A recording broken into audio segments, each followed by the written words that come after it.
L'année dernière, on a sorti un cas type spécifiquement sur les données bretonnes sur les années précédentes. Je te laisse introduire, Constance. Oui. Donc, euh, voilà. Donc, c'est un autre type de valorisation du réseau d'exploitation de référence.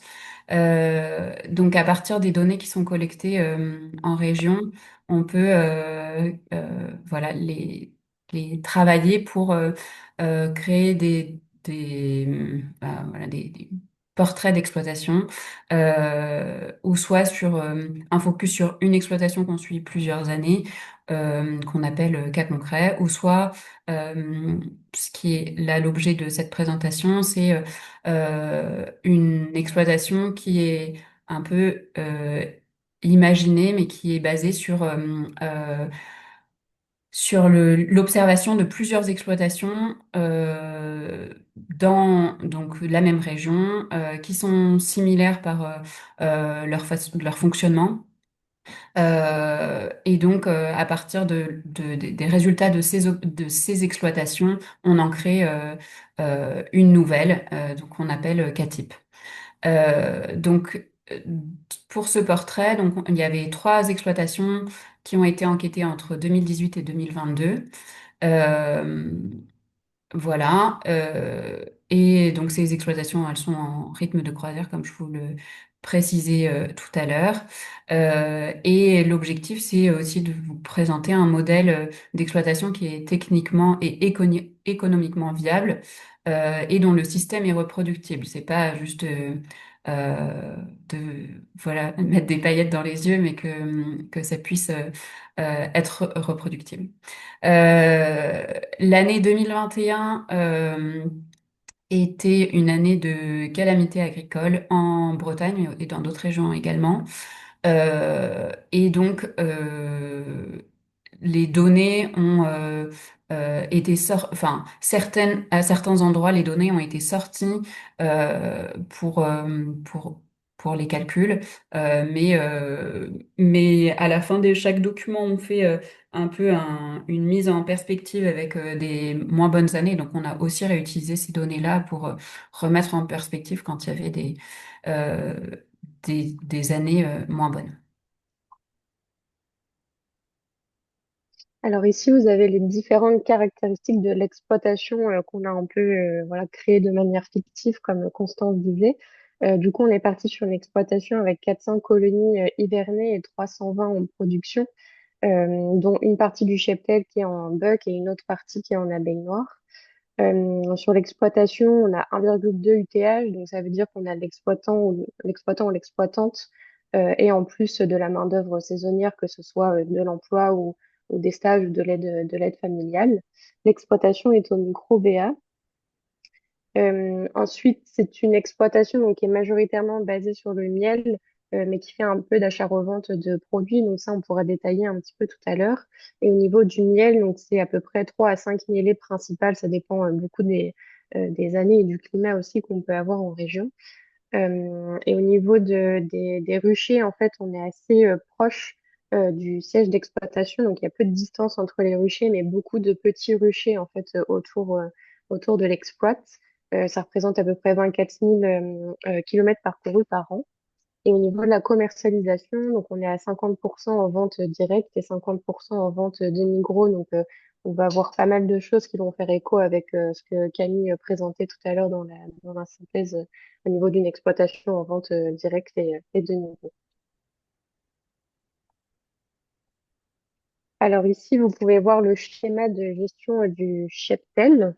Bon, il paraît un peu complexe, mais en fait, il est assez simple. C'est vraiment pour reprendre un peu les différents parcours des ruches et essayer de comprendre un peu comment fonctionne l'exploitant au cours de la saison. Donc, en sortie d'hiver, voilà, il sort avec ces 350 ruches qui vont rentrer en production et qui vont partir en fait toutes sur le fleur de printemps. Il va pouvoir faire aussi en même temps ses essaims, sa production de reines, donc voilà, sur les colonies les plus fortes.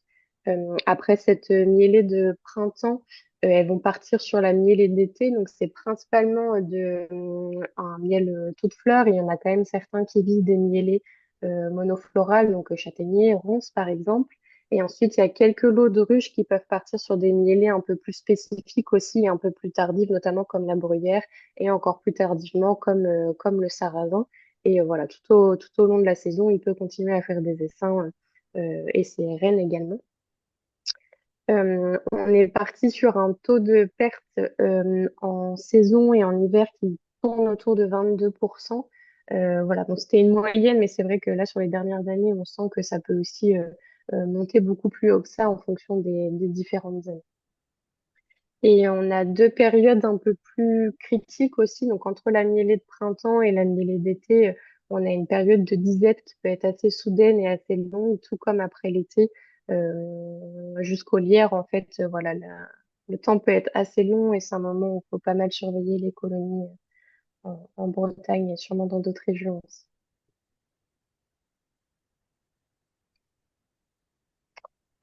Là, ici, on vous détaille un petit peu plus la production. Donc, on a dit que c'était une exploitation qui était majoritairement basée sur la production de miel. Là, la particularité, c'est que la vente, en fait, se fait sous une marque collective, donc les miels de Bretagne.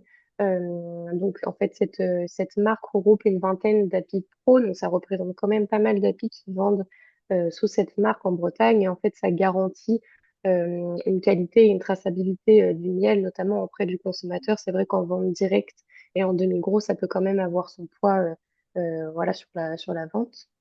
Et en plus du miel, du coup, l'exploitation propose des produits d'achat-revente. Donc, c'est vrai que ça peut faire des produits d'appel aussi, notamment sur les marchés en vente directe. Ça peut avoir son importance et puis ça diversifie aussi la gamme, tout simplement.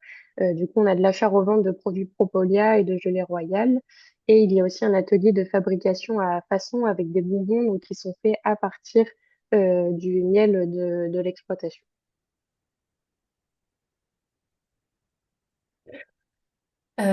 Alors, sur la production de miel, donc on a une production annuelle de 7,7 tonnes en moyenne, avec donc le miel de fleur d'été qui représente la majeure partie du miel produit.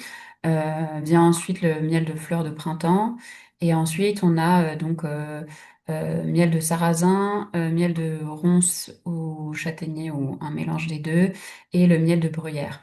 Comme on a vu, c'est pas forcément euh, des mielés non plus qu'on peut produire chaque année, enfin voilà, dû aux aléas climatiques aussi.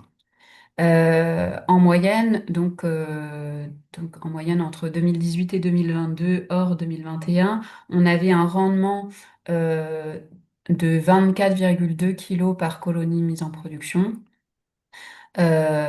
Comparé, donc ça c'est les rendements issus des enquêtes production, donc un rendement de 23,5 kilos par colonie mise en production. Et en 2021, donc 11 kilos par colonie mise en production pour nos trois apiculteurs, et plus généralement en Bretagne, un rendement de 11,6 kilos. Donc on a plus que diminué de moitié la quantité de miel produite. Euh, voilà, donc une explication aussi de pourquoi est-ce que l'année 2021 était une année de calamité agricole.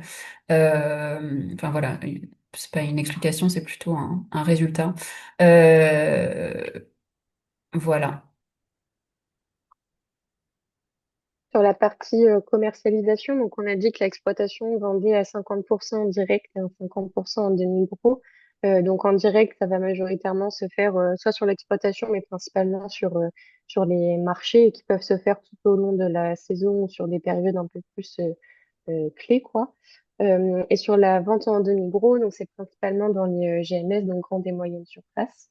Et là, on voulait juste insister sur quelques particularités du coup de ce système-là. C'est vrai que sur la gestion du temps de travail, c'est vraiment à prendre en considération sur ce système. Voilà, il va y avoir tout le temps derrière pour faire la mise en pot, pour faire la vente, bien suivre les clients pour faire les approvisionnements, faire les marchés, etc. Et aussi sur toute la partie recherche de ces circuits de vente, que ce soit en GMS ou en marché. Et en fait, ce temps-là peut être assez constant sur toute l'année, où il peut y avoir des périodes beaucoup plus intenses, notamment sur la période de vacances. C'est vrai qu'en Bretagne, on a aussi des zones très touristiques et qui du coup sont propices en fait à faire les marchés et qui demandent beaucoup de temps. Et aussi sur les marchés de Noël, où c'est des périodes assez clés, quoi.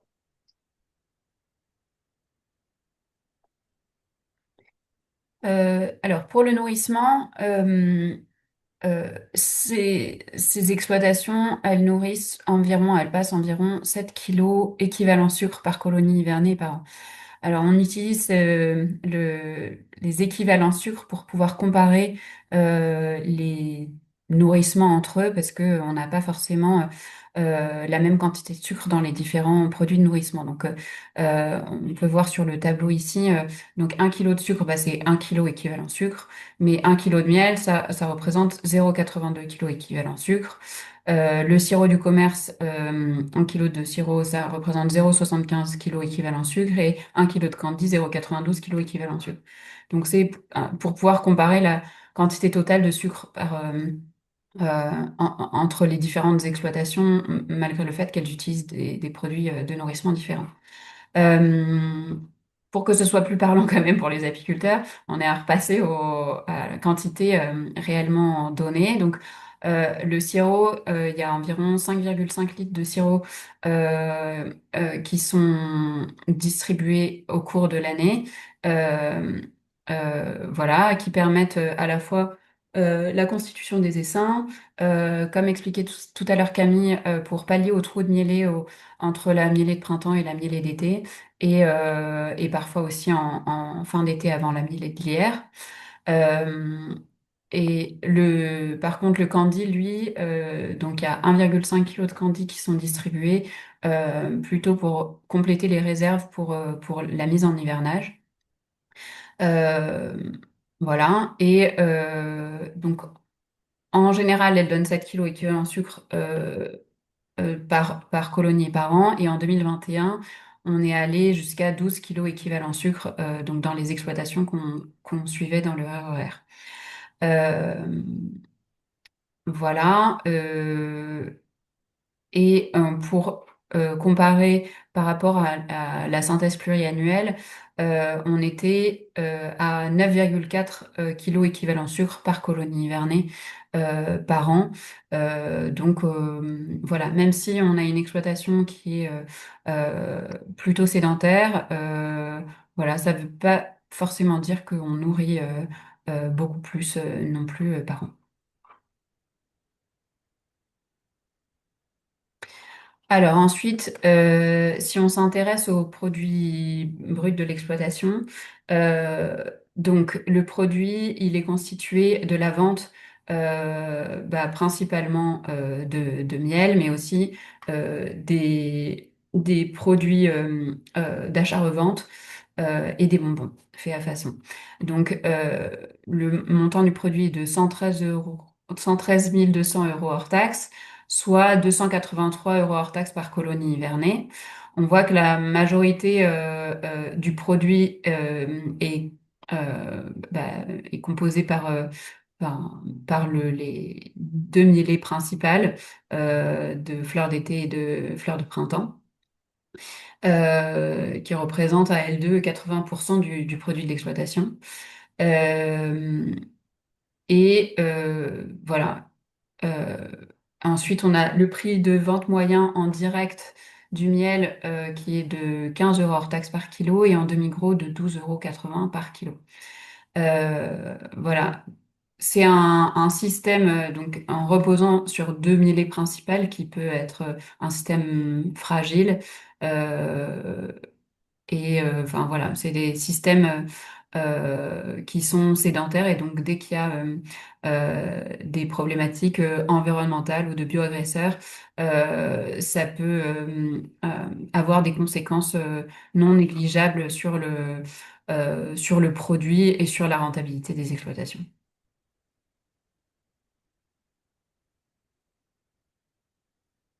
Alors ici, on passe sur les charges. Donc là, dans les charges, c'est vraiment hors frais financiers, parce que ça peut être très dépendant d'une exploitation et de sa stratégie d'investissement. Donc, on les a sortis. Et du coup, ce qu'on voit en orange, c'est que la moitié des charges, en fait, représentent des charges de structure. Donc, par charge de structure, on entend les charges fixes, en fait, qui dépendent pas du volume d'activité de l'exploit. Et ensuite, on est sur une répartition équitable entre les amortissements liés aux investissements et les charges opérationnelles. Donc, les charges opérationnelles, c'est celles qui dépendent pour le coup du volume d'activité. Du coup, ça représente au total 170 euros environ hors taxe par colonie hivernée. Et on a juste voulu mettre le doigt un petit peu sur les particularités liées au système sédentaire, donc notamment sur la partie transport et déplacement. Donc c'est vrai que le système sédentaire fait qu'on se déplace pas pour de la transhumance et on n'investit pas dans des gros camions pour faire de la transhumance, mais on a quand même des véhicules et des fourgons pour déplacer les ruches et pour aussi faire les livraisons et les ventes auprès des clients, auprès des marchés. Et on a un système d'exploit qui fait que les ruches sont assez proches du siège d'exploitation, donc peu de déplacements pour ça. Mais en comparaison, on a les déplacements pour faire les livraisons. Donc, on se retrouve sur des kilomètres qui sont quand même assez élevés pour ça, quoi. Euh, Ensuite, sur la partie commercialisation, Camille le disait tout à l'heure sur la synthèse pluriannuelle, le système de vente en direct fait qu'on a quand même plus de charges, notamment pour les frais d'emballage, la mise en pot, le conditionnement, etc., fait que ces charges-là sur ce système d'exploit en fait augmentent pas mal. Et dans les charges de commercialisation, on va aussi retrouver tous les produits d'achat-revente. Donc, ce qu'on voyait tout à l'heure, les produits Propolia, la gelée royale, qui font que du coup, ça représente quand même un gros pourcentage en fait des charges opérationnelles. Et on a parlé un petit peu du nourrissement aussi. C'est vrai que comparé à la moyenne de la synthèse pluriannuelle, on n'était pas sur des nourrissements hyper élevés. Mais en fait, si on reprend vraiment que la partie, enfin, que les exploitations qui vendent en vrac, le post-nourrissement est quand même important et à prendre en compte. Et c'est vrai que c'est quelque chose qu'il faut pas mal surveiller. Le système sédentaire fait qu'on n'a pas forcément de plan B, en fait, sur des années qui peuvent être un peu plus compliquées. On est amené à nourrir les ruches dans ces cas-là. Euh, pour conclure, donc les forces et faiblesses du système sédentaire breton. Les forces, on a une forte attractivité grâce à la diversification des produits, une diversité de mielés malgré la sédentarité. La Bretagne est une zone qui est favorable à la production sédentaire. Voilà, on a dans cette exploitation type un niveau d'équipement qui est élevé et la présence d'un salarié saisonnier, donc ça permet un confort de travail. Euh, on a une autonomie dans la sélection génétique dans cette exploitation-là. Et on a des débouchés qui sont sécurisés parce que des débouchés multiples sur la commercialisation en vente directe et en demi-gros, liés aussi au fait que on peut être dans des zones touristiques donc favorables à la commercialisation en direct et en demi-gros. Les faiblesses, c'est voilà, une organisation du travail qui est très importante parce qu'il y a divers ateliers et la vente en parallèle aussi. Euh, un temps de travail parfois élevé pendant la saison apicole. Euh, des amortissements qui sont élevés aussi dus au niveau d'équipement.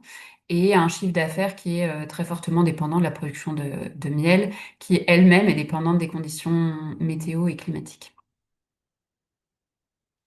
Voilà, donc ça c'est le dernier portrait. Il y en a un nouveau qui va bientôt paraître et vous pouvez retrouver donc avec les QR codes les autres portraits qui sont déjà parus.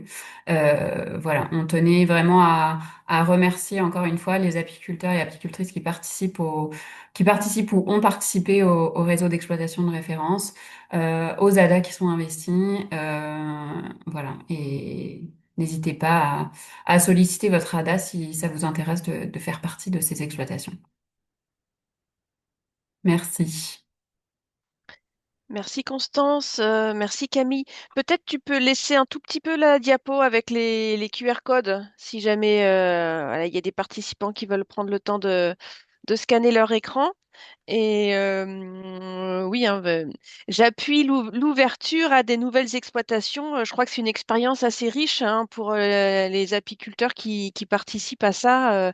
Ils partagent leurs données, mais aussi, voilà, du coup, ils font partie d'un groupe qui permet d'avoir un regard plus affûté sur le fonctionnement de son exploitation. Donc, c'est une expérience qu'on ne peut que vous conseiller de vivre. Alors, on va prendre les questions. Alors, il y a déjà quelques questions qui portent sur la première intervention. Euh, celle de Constance et de Camille Laurent. Euh, alors, est- est-ce qu'on a des données, et est-ce qu'on a exploité des données d'évolution en termes de circuits de commercialisation entre 2017 et 2022 sur les exploitations, les 60 exploitations du RER, par exemple, est-ce qu'on voit une tendance à moins de ventes en vrac ou de la diversification? Alors, c'est un exercice qui est un peu compliqué parce que, comme on l'a rappelé, on a un pool d'exploitation qui est variable d'une année sur l'autre. On peut, par contre, mettre l'accent sur le fait qu'on a peu d'exploitations dans le système vente en vrac, on n'avait que 11 exploitations parmi les 60. Euh, et euh, euh, et l'autre chose, c'est qu'on a aussi des exploitations qui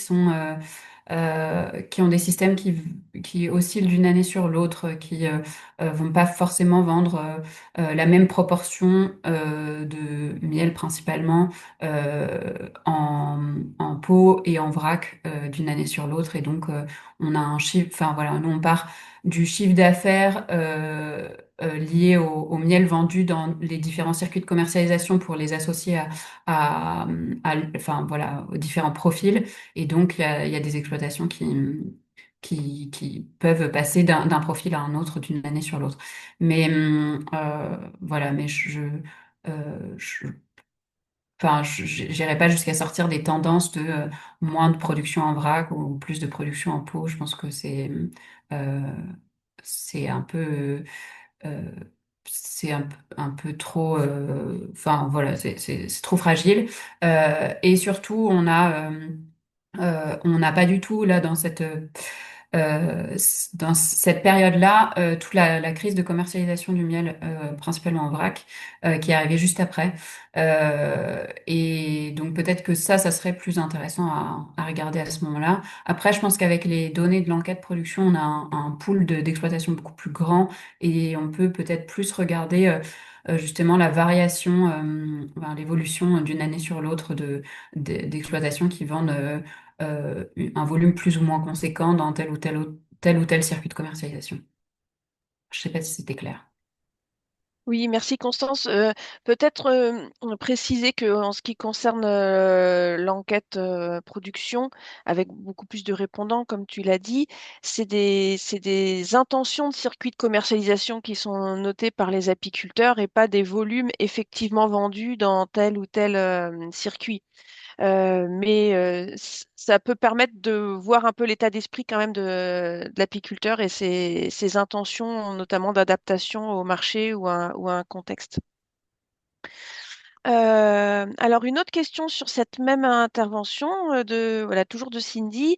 Je crois que c'était une diapo qui présentait les charges euh, pour les différents types d'exploitation. Et donc, est-ce que donc c'est une demande de confirmation. Qu'est-ce qu'on entend par transformation?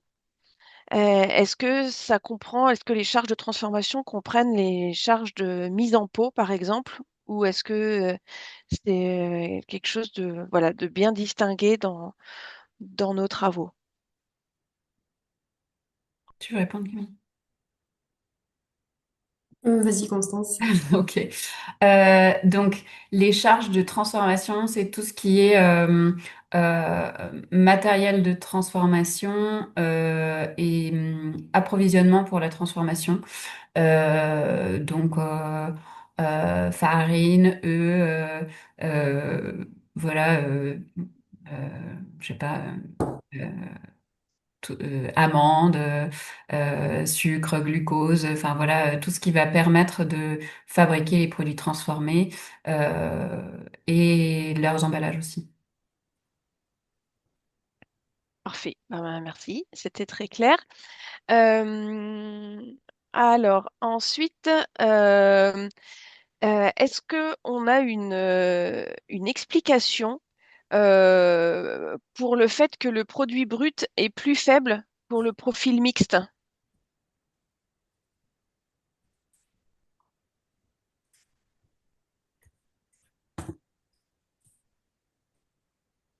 Le produit. Non, là, j'ai pas d'explication. C'est vraiment notre échantillon. Alors peut-être, enfin voilà, il y a des choses qui sont intrinsèques aux exploitations et certaines, enfin voilà, le profil mixte, on n'a que 8 exploitations et c'est voilà, c'est peut-être notre échantillon qui fait que euh, le, le produit brut est moins élevé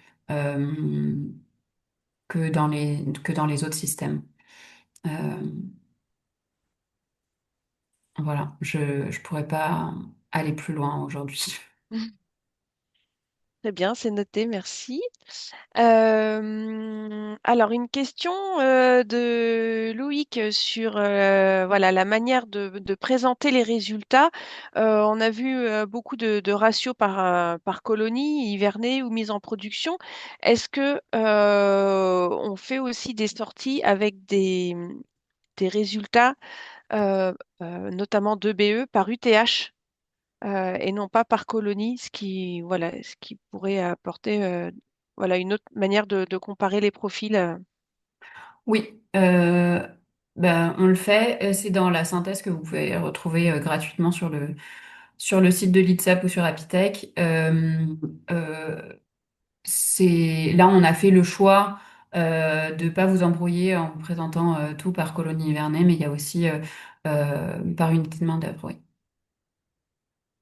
Et Donc, effectivement, ça a aussi un impact euh, sur les résultats. donc, rendez-vous dans la synthèse. Parfait. Et on a une dernière question, mais là, voilà, la rubrique est encore ouverte, donc n'hésitez pas, chers participants, à interroger nos intervenants.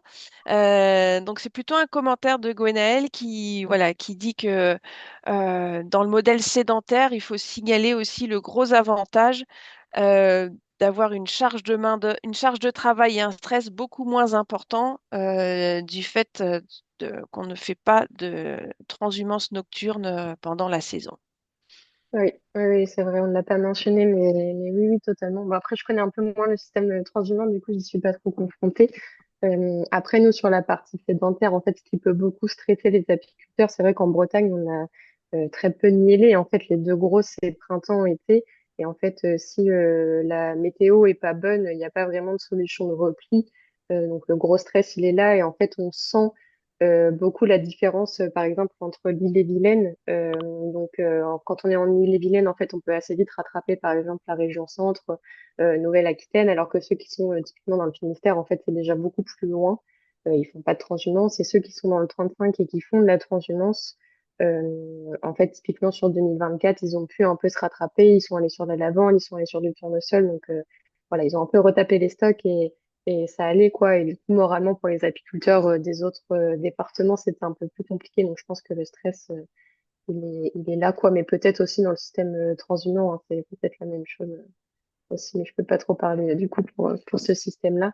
Et du coup, la quantité de travail, bah, du coup, nous, c'est majoritairement, en fait, sur le système de vente en détail, quoi.